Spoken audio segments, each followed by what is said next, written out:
வணக்கம் அன்பு சகோதரிகளே. நான் ஜெர்மனிலிருந்து ருஷாந்தி.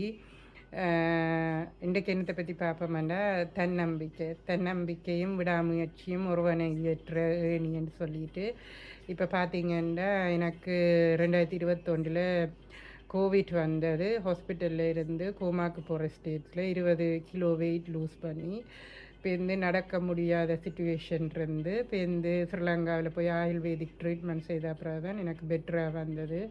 அதுக்கு பிறகு நான் ஃபெமினைன் எடுத்து ஜெர்மனில் ஃபெமினைனை ஃப்ரென்ச்சைஸாக செய்துட்டு இருந்தேன். நான் இப்போ இந்த நவம்பரில் கனடாவுக்கு போயிட்டு நான் கனடாவில் இன்ட்ரடியூஸ் பண்ணிட்டு வந்தேன். நான் டிசம்பரில் வந்து வாகை சூடவாண்டு ஜிபிசி கேப்டர் 2ன்னு சொல்லிட்டு ஒரு ஈவெண்ட் நடந்தது ஃபெமினைன்ட.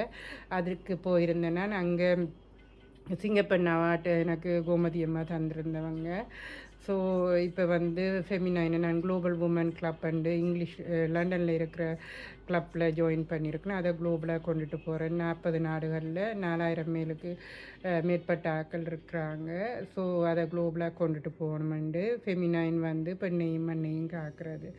ஸோ இப்போ எனக்கு கோவிட் வந்திருந்து 7 ஆண்டு வீட்டுக்குள்ளேயே இருந்திருந்தால் இந்த லெவல் நடந்திருக்காது.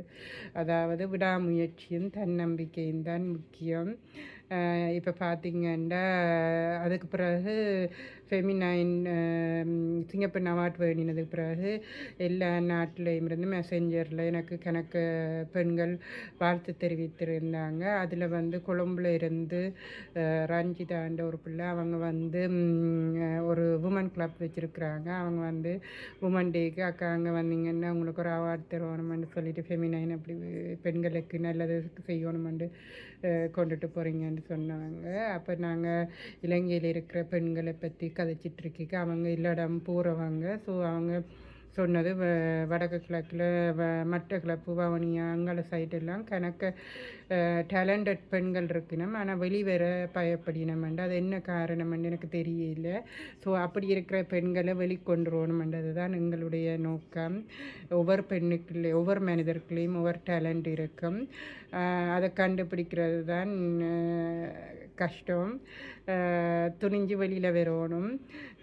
இப்போ பார்த்திங்கன்னா ஜெஃப்னாவில் வந்து வாகேசன் என்று சொல்லிட்டு ரப்பர், அவர் வந்து இப்போ இந்தியாவில் கனடாவில் யூகேயில் இடம் ரேப் பாட்டுகள் பாடி ஃபேமஸ் ஆகிட்டு இருக்கிறார். முருகன் பாட்டு, எங்களோட நாட்டுக்கு பாட்டு, அப்படி ராவணன் பாட்டு என்று கணக்க பாட்டுகள் பாடிட்டு இருக்கிறாரு. அவர் சொல்லிக்கலையும் தனக்கு சின்ன வயதில் ரேப்பர் ஸ்டார்ட் பண்ணிக்கல ஒரு மேடையிலும் கிடைக்காம சரியாக கஷ்டப்பட்டு அவர்கிட்ட தாவப்படலாம் கஷ்டப்பட்டு தான் அவர் இன்றைக்கு முன்னுக்கு வந்திருக்கிறாரு. அந்த டைம் மேடையில் கிடைக்கலேன்னு பேசாமல் இருந்திருந்தால் உலகம் போற்றும் பிள்ளையாக வந்திருப்பினம்மா. என்னென்னு சொன்னால் என்னை பொறுத்த வரைக்கும் நாங்கள் எங்களோட அடுத்த ஜெனரேஷனை சப்போர்ட் பண்ணணும். அது முக்கியம். இப்போ பார்த்திங்கன்னா கனடாவிலேயும் ஒரு தம்பி தமிழாக்கள் என்று சொல்லிட்டு ஒவ்வொரு மெசேஜ் சொல்லுவார், நல்ல விஷயங்கள். ஆனால் அதை வந்து சப்போர்ட் பண்ணணும் எங்களோட நெக்ஸ்ட் ஜெனரேஷனுக்கு. அவங்க வந்து எங்களோட சமுதாயத்தில் இருக்கிற சில இதுகளை மாற்றணுமென்று நினைக்கிறாங்க. அவங்களுக்கு நாங்கள் தாய்மார் சப்போர்ட் பண்ணணும். ஸோ ஒரு மனிதருக்கு விடாமுயற்சியும் தன்னம்பிக்கையும் சரியான முக்கியம். இப்போ பார்த்திங்கன்னா ஃபெமினைன் கோமதி அம்மா வந்து ஏஎஸ் ஃபவுண்டேஷன் என்று சொல்லிட்டு 9 கோட்பாடுகளோட அது வந்து பிஸ்னஸை பற்றினது, ரிலேஷன்ஷிப், மற்றது மெடிடேஷனை பற்றினது, 9 சக்கராவஸ் பற்றினது. அது வந்து வருஷத்துக்கு 25 யூரோ. அதை வந்து நான் இங்கே யூரோப்லேயும் கொண்டுட்டு வர போகிறேன். அதில் ஜாயின் பண்ணினா அதில் வந்து தியான வகுப்புகள், மெடிடேஷன், சக்கராஸை பற்றி சொல்லி தருவாங்க கோமதி அம்மா. இப்போ கிளாஸ்கள் பார்த்திங்கன்னா கூடுதலாக ஆம்பளையில் தான் சொல்லி தருவாங்க. ஸோ இது பெண்களுக்கான கிளாஸஸ். ஸோ இதில் ஜாயின் பண்ண விரும்புகிற பெண்கள் எங்களோட தொடர்பு கொள்ளலாம். ஒரு குறிப்பிட்ட அமௌண்ட் பிள்ளைகள் வந்த பிறகு பெண்கள் வந்த பிறகு நாங்கள் அந்த ஏஎஸ் ஃபவுண்டேஷன் தியான வகுப்புகள் ஸ்டார்ட் பண்ண போகிறோம். தியானம் பண்ணிக்கல எங்களுக்குள்ள என்ன டேலண்ட் இருக்குன்றது தெரியும். என்னை பொறுத்த வரைக்கும் இந்த இதுகள் எல்லாம் என்னுடைய கண் பார்வையில் இருக்கிறதில் நான் சொல்கிறேன். ஸோ மக்களே, விடாமுயற்சியும் தன்னம்பிக்கையும் தான் ஒருவனை இயற்ற நீ. ஆனால் நீங்கள் வந்து இப்போ இவ்வளவு சுச்சுவேஷன் என்ன கஷ்டத்தில் இருந்தாலும் இதுகும் தாண்டி போகும் என்று சொல்லி நினச்சிட்டு இருக்கணும். கடவுள் வந்து நாங்கள் வந்து எங்களோட பிள்ளைகள் நல்லா இருக்கணுமென்று தான் ஒரு தாய் நினைப்பா.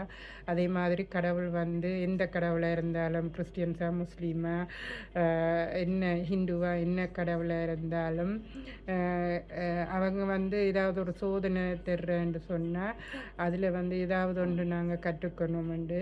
இப்போ எனக்கு கோவிட் வந்த போது மனிதர்களுக்கான ரிலேட்டிவ்கள் எல்லா ஆக்களை பற்றியும் நான் புரிஞ்சு கொண்டேன். அதுக்கு முன்னும் இருந்ததுக்கும் இப்போ இருக்கேக்கையும் எனக்கு கணக்க விஷயங்களில் புரிதல் வந்தது. அப்போ தான் நான் யோசித்தேன் கோவிட் ஏன் எனக்கு வந்தேன். இப்போ நான் Shakti roots of health centre start பண்ணுறதுக்கு ஒர்க் நடந்துகிட்ருக்கு. அதோட மில்லட் பொருட்கள் இலங்கை இந்தியாவில் இருந்தெல்லாம் வரப்போகுது. கிட்டடியில் இங்கே ஜெர்மனில் ஸ்டார்ட் பண்ண போகிறேன். ஸோ எல்லாத்துக்கும் ஒவ்வொரு காரணம் இருக்கும். அதால் உங்களுக்கு சோதனைன்னு வந்தால் துவண்டு போயிடாங்க. நெக்ஸ்ட் என்னன்ட்டு துணிஞ்சு நில்லுங்க. நாங்கள் எல்லாம் வீரப்பெண்கள் உருவான நாட்டிலிருந்து வந்த தமிழ் வீரப்பெண்கள். ஸோ இப்போதைய பிள்ளைகள் வந்து நெக்ஸ்ட் ஜெனரேஷன் பொம்பளை பிள்ளைகள் வந்து சில பிள்ளைகள் நல்லா படித்து நெக்ஸ்ட் லெவலுக்கு வர்றாங்க. அதே சமயம் கிளிநொச்சி அங்கால சைட்லலாம் நல்ல பிஸ்னஸ் செய்கிறாங்க பொம்பளை பிள்ளைகள். ஆனால் சில பேர் வந்து எளிய மாதிரி பண்ணிவிட்டு பிள்ளைகளோட ஹஸ்பண்ட் குடிச்சிட்டு இல்லை ஹஸ்பண்ட் விட்டுட்டு போனோன்னா அவங்க கஷ்டப்பட்டுட்ருக்காங்க. ஸோ விடாமுயற்சியும் தன்னம்பிக்கையும் ஒருவனை ஏற்ற. நன்றி மக்களே.